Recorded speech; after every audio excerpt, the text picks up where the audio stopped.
You're listening to the Health and Happiness Podcast with Travis Kemper and Lauren Maxwell. Each episode, we share easy-to-implement strategies to improve your health, happiness, and overall quality of life. When there is kindness, there is goodness. When there is goodness, there is magic. Cinderella's mother. How's it going, Travis? What have you been up to this week? It's going good. I got to 3 days of weights for football this week, so that was exciting. Nice. I watched a movie right before this, or I watched part of a movie right before this. I started a movie dinner, and because Julia's gone, so I'm just living bachelor life. The bachelor life. Yeah, I've eaten pizza 2 days. I was going to ask you how many pizzas have you had?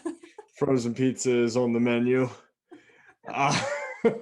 Anyway, there's a new Kevin Hart movie out, and it made me cry.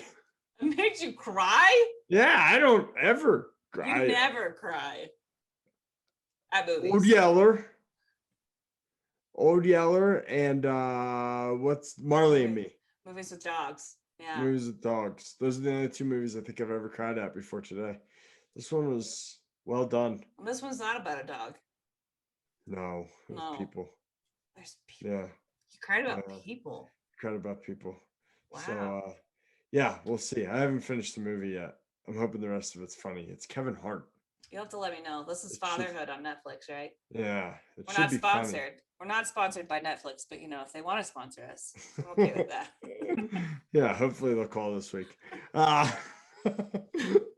Anyway, yeah, so it was really well done. So we'll see. Hopefully the rest of the movie is funny. Anyway, also, I think I've told you this, but I don't think I've said it on the podcast.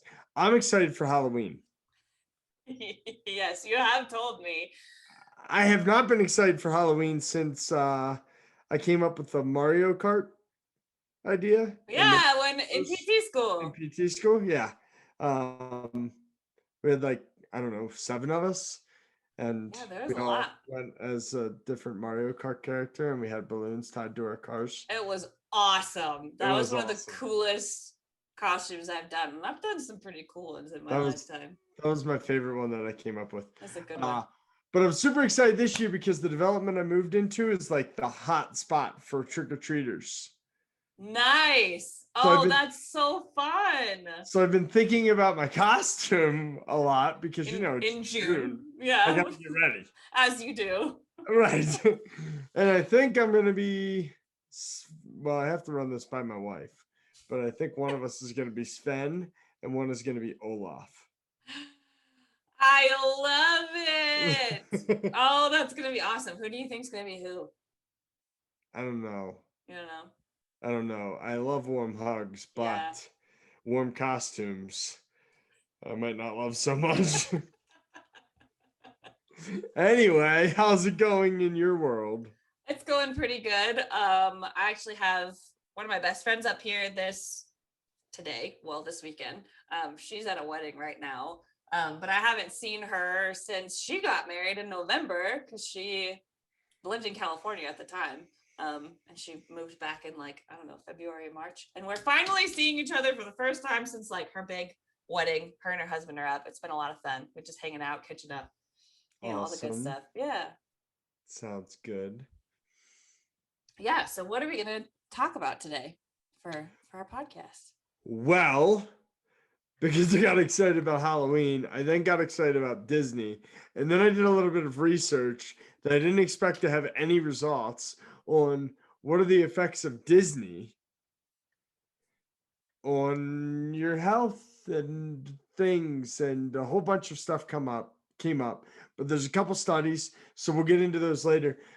But then I thought we should also point out something that we've talked about a couple times on the podcast, and that's the negative effects of the news and why you should turn that crap off.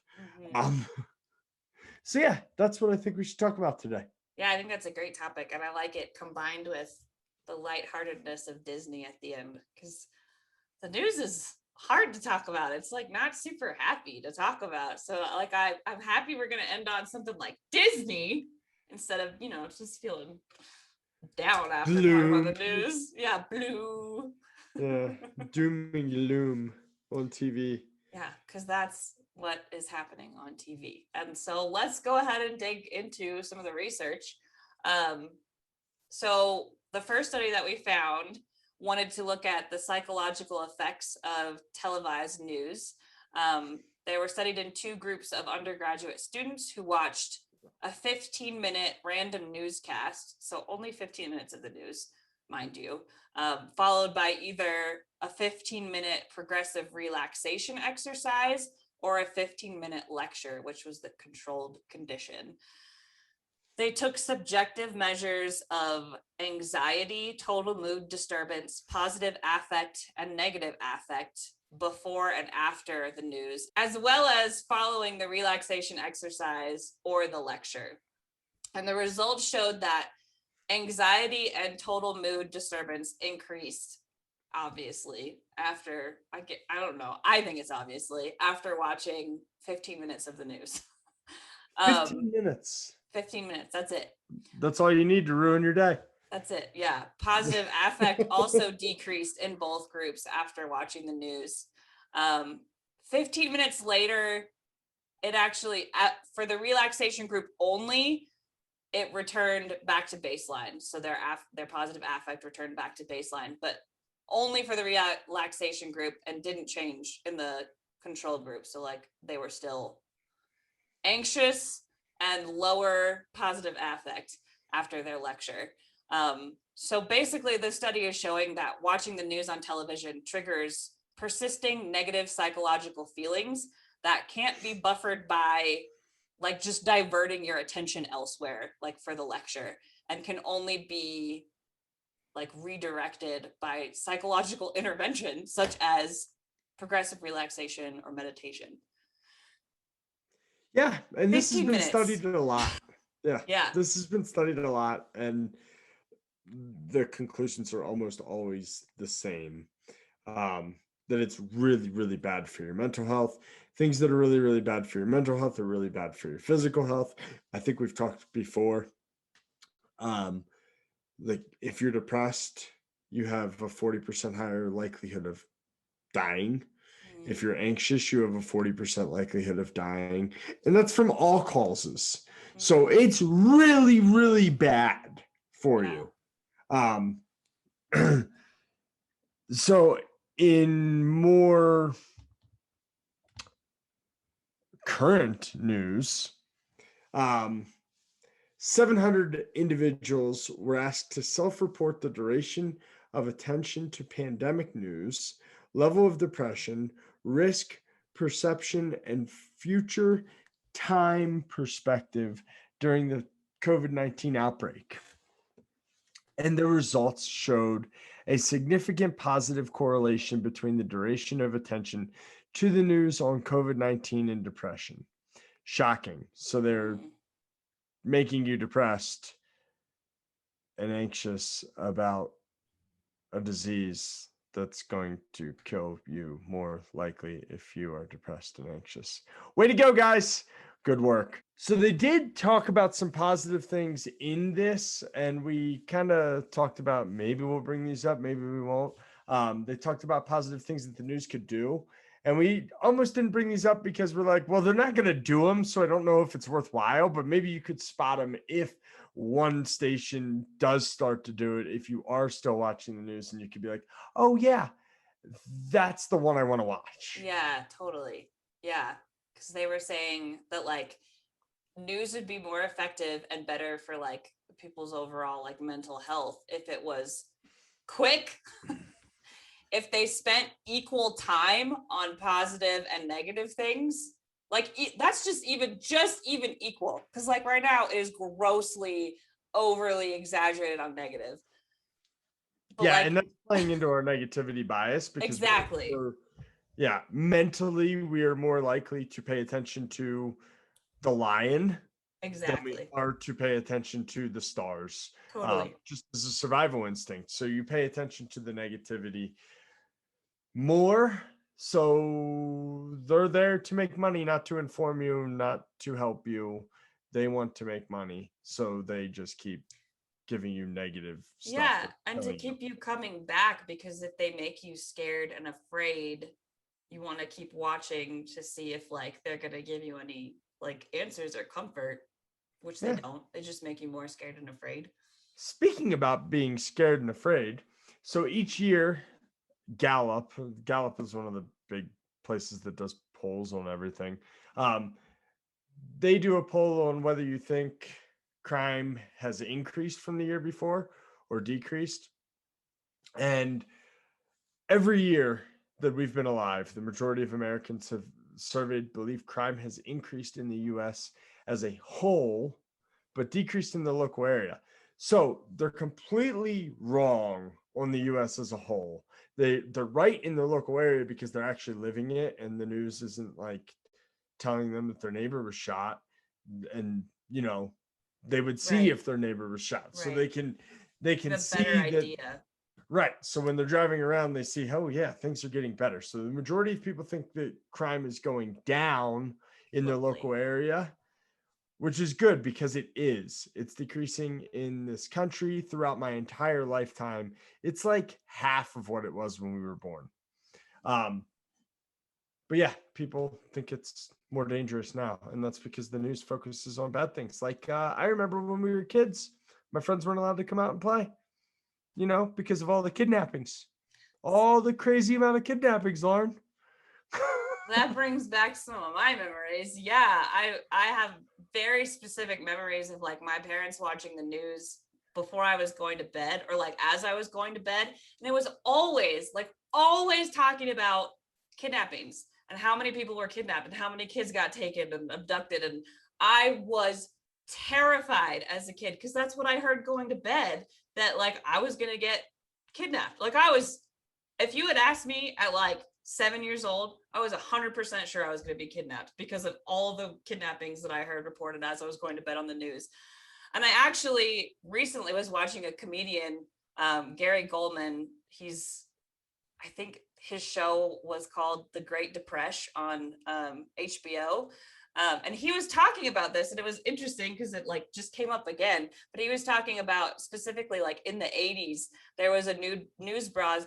Oh my gosh, there was a news broadcast that had said, like, reported that like 50,000 kids every year got abducted, which was completely false. And in reality, it was like 200, but like they didn't retract that until like, I don't know, later. And everybody already freaked out. And so like that's Yeah, horrifying.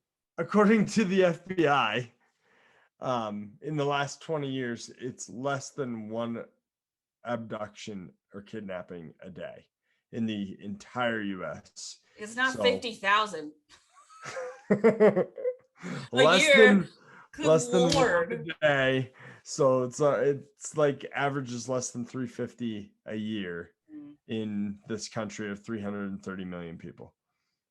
Yeah. So it's Yeah, not as big of a deal. not as bad as I thought all my whole life. Shocking. Good thing we had the news to scare the crap out of you when you were a kid. Good thing.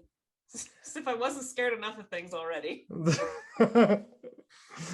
So instead of watching the news, Lauren, we're going to go to something positive like Disney. Yeah, and there's actual research, which like we totally didn't expect to find. Travis said this in the beginning, like he was just we were chatting about his Halloween ideas, and then all of a sudden Travis is like furiously typing at his keyboard and he goes, oh my gosh, no way. Well, maybe not in those words. Those are my words. No, it's pretty close. Yeah, but it was something like that. And I was like, what? And then he pasted this article on our little Google Doc, and I opened it up and I was like, no way. So there is an article. Actually, there's several, but here's the first one. This is a randomized control trial. There's a randomized control trial right. that included 56 patients that watched Disney movies during 6 cycles of chemotherapy.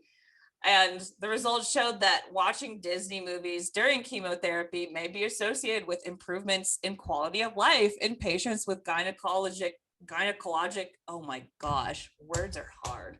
And patients, how do you say that, Travis? Gynecologic? Gynecologic, yeah. Okay, let me redo that one. And the results I liked it.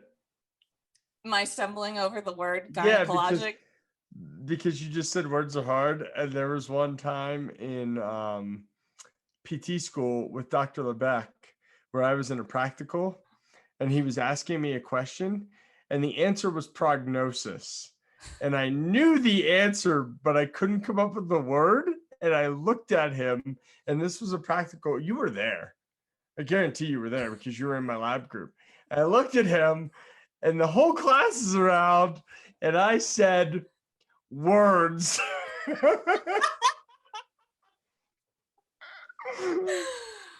Words are hard. Words. Right to Dr. Lebec. Oh gosh, he was a scary guy. That guy scared me. Anyway. He laughed. He thought it was funny. Anyway, so it improved their quality of it improved the quality of life. I'm gonna get through it, I promise. The results showed that watching Disney movies during chemotherapy may be associated with improvements in quality of life in patients with gynecologic cancer. It was associated with differences in emotional functioning, social functioning, and fatigue status scores compared with controls. That's Disney awesome. movies. I know, Disney movies. Yeah. Make you feel better. Another one looked at how adults and children can come to terms with death through watching Disney and Pixar movies.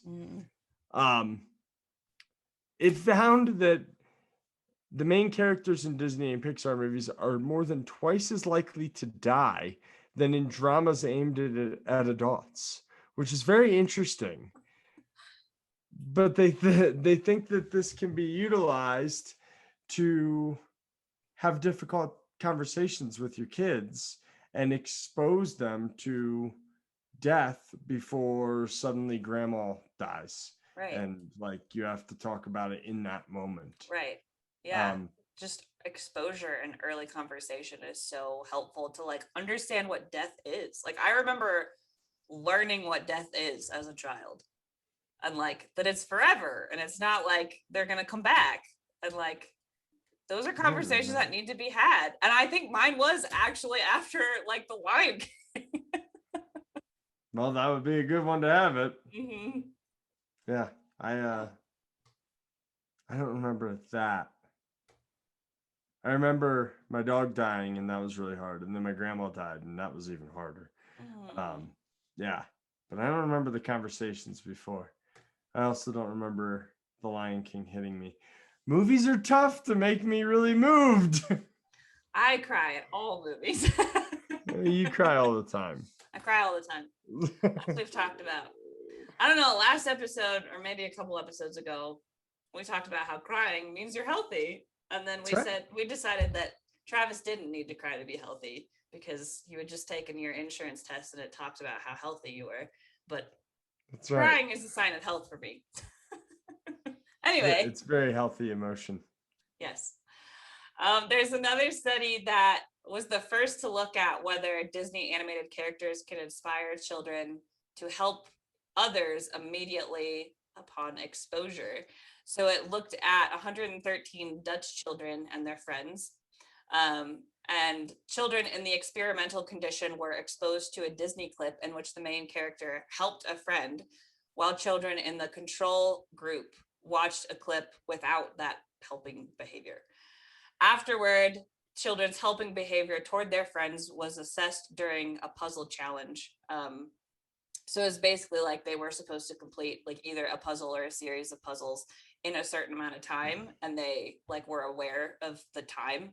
And the results showed that there was a short-term effect from watching a Disney clip in their own willingness to help a friend. So in this puzzle assessment, these kids were actually more willing to like help their friend complete their puzzle than like get a faster time for their own like win or whatever, compared to like the control group, which was cool. So cool. I know. That's so cool.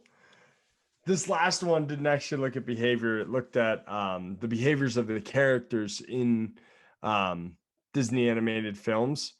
And it was specifically looking at pro-social behaviors, which is that type of helping or providing a positive influence or inspiring other characters in the movies, and it found that pro-social behavior was portrayed at a rate approximately 1 act per minute,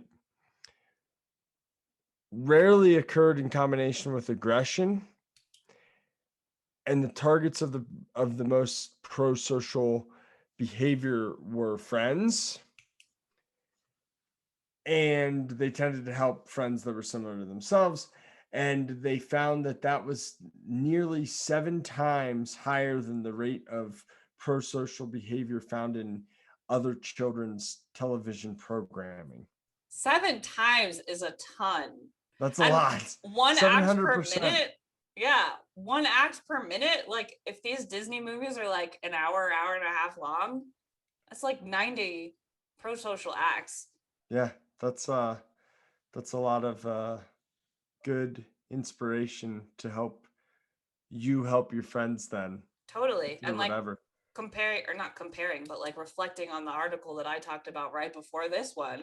Right. The It more, works. the more pro-social behavior you see, there's at least a short-term effect. This one didn't talk about a long-term effect, but there's at least a short-term effect in the way that like inspires you to help other people or your friends or whatever. Right. And then generally helping other people inspires you to help more people because it's It feels extremely good. rewarding, Yeah. which is why we do our jobs. It feels, yeah, it's extremely rewarding. It feels really good. Yeah. Yeah. So challenge this week would be turn off the news completely. You won't miss anything. It really hasn't changed hardly at all in the last at least 6 years. Yeah. I don't know that I've watched it in my whole adult life. Oh, I watch it every day because my patients have it on and I tell them to turn it off every day. And then instead watch a Disney movie because it'll make you feel better and it'll make you more likely to help somebody in your life, which will make you feel even better. I know. It's a compounding effect. Look at that. That's right. Awesome. Anything else you want to add, Lauren? I don't think so. I love Disney. I was pretty excited that there was like actually research on this. Like, how cool is that? I'm just blown away that there was actually research on this. Yeah, totally didn't think that was gonna come up with anything, but we found like 4 things. Pretty cool. Yeah. Well, that was fun. That was fun. And we'll see you next time. Thank you for listening, and please continue to share with your friends and family. Bye. Thanks, guys. Bye. Thank you for taking the time out of your busy day to listen to this episode of the Health and Happiness Podcast. We hope you enjoyed the episode and are getting benefits from our content.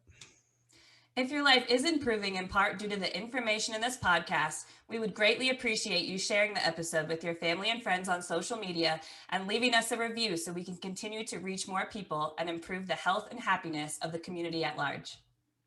Thanks again, and we will see you next week for another episode of the Health and Happiness Podcast.